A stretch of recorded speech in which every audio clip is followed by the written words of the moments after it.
आज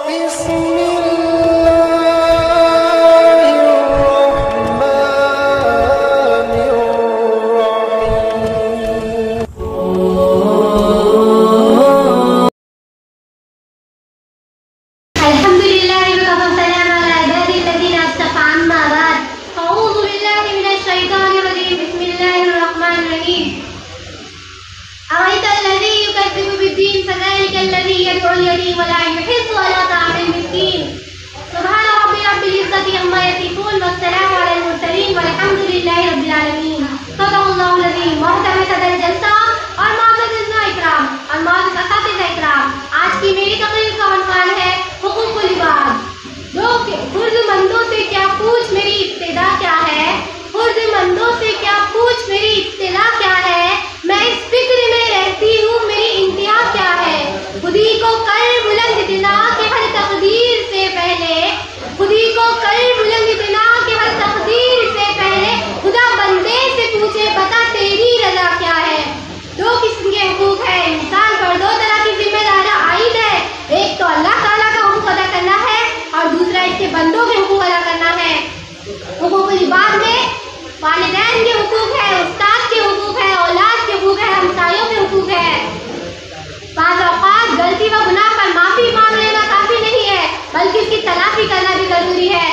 हुकूकुल इबाद के मामले में क़यामत के रोज़ अल्लाह ताला के हुकूक जैसे रोज़ा, नमाज, ज़कात, हज वगैरह का हिसाब होगा बल्कि बंदों के हुकूक का भी हिसाब और किताब फैसला होगा। अल्लाह पाक क़यामत के दिन इरशाद फरमाएगा कि दोज़खी दोज़ख में और जन्नती जन्नत में दाखिल न हो जब तक कि हुकूकुल इबाद का बदला अदा न कर दे। बुजुर्गों ने यह भी फरमाया है कि अल्लाह का मुजरिम होना इस कदर खतरनाक नहीं जिस कदर बंदों के हक माने और सताने में खतरा है। जैसे कि माँ बाप के हुकूक है, रसूलुल्लाह सल्लल्लाहु अलैहि वसल्लम ने इरशाद फरमाया अल्लाह ताला माँ बाप की खिदमत और फरमाबरदारी और इनके साथ हुस्न सलूक की वजह से बंदे की उम्र बढ़ा देता है और इसमें बरकत अता फरमाता है।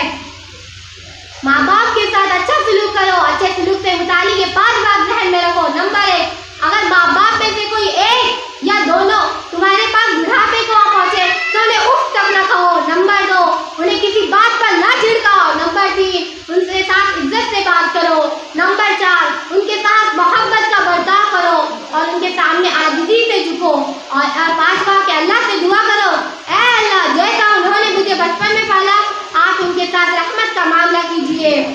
और इनके इंतकाल के बाद रिवायत में हुकूक आते हैं कि हज़रत अबू सईद सादी रज़ियल्लाहु अन्हु फरमाते हैं कि हम हुज़ूर अक़दस सल्लल्लाहु अलैहि वसल्लम के पास बैठे हुए थे कि अचानक कबीले बनु सलमा का एक शख्स आया और अर्ज़ किया, या रसूलल्लाह, मेरे माँ बाप के कुछ ऐसे भी हुकूक हैं जो इनके मरने के बाद मुझे अदा करने चाहिए। आपने फरमाया, आपने 5 हुकूक बताए। नंबर 1, उनके लिए खैर व भलाई की दुआ करना जिसमें जनाज़ा नमाज़ भी शामिल है।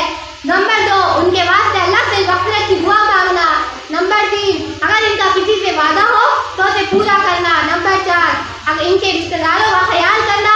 और नंबर 5, इनके मिलने जुलने वालों का अदब व एहतराम करना। इस हदीस से पता चलता है कि औलाद के ज़िम्मे माँ बाप में कुछ ऐसे भी हुकूक चंद बाकी ही रहे, इनके मरने के बाद चंद हुकूक बाकी ही रहते हैं। इस तरह उस्ताद के हुकूक है। उस्ताद रूहानी वालिदैन का दर्जा रखते हैं, शागिर्द उनकी रूहानी औलाद होते हैं। उस्ताद अपने शागिर्द को इल्म के ज़ेवर से आरास्ता करते हैं। उस्ताद अपने शागिर्द को अखलाक की तरबियत का फरीज़ा अंजाम देते हैं। शागिर्द इनकी उस्ताद का अदब व एहतराम का अदा ही नहीं किया जा सकता। जिस तरह माँ बाप के हुकूक होते हैं इस तरह उस्ताद के हुकूक होते हैं और औलाद के हुकूक है। एक मरतबा का वाक़या है, हज़रत उमर रज़ियल्लाहु अन्हु के पास एक शख्स आया और शिकायत की कि मेरा बेटा मेरे हुकूक अदा नहीं करता। आपने इसके बेटे को बुलाया और उसको हुकूक अदा न करने पर तंबीह की। तो इसके बेटे ने कहा, क्या अमीरुल मोमिनीन, क्या बाप पर औलाद का कुछ हक नहीं है? आपने फरमाया, हाँ है।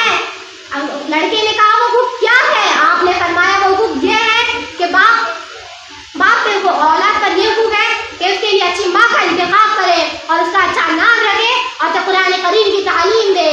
लड़के ने कहा कि मेरे बाप ने इसमें से मेरा एक भी हुकूक अदा नहीं किया। जहाँ तक माँ का सवाल है, एक मजूसी बांदी से हबशी मजूसी बांदी से शादी की और मेरा नाम भी जुआल रखा और मुझे कुरान करीम का एक खुद भी नहीं सिखाया।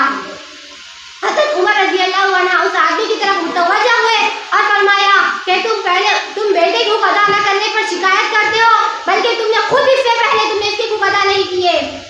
और इस तरह हमसायों के हुकूक है। रिवायत में आता है पास गए और अर्ज किया, या रसूलल्लाह, मेरे पड़ोसी का मुझ पर क्या हक है?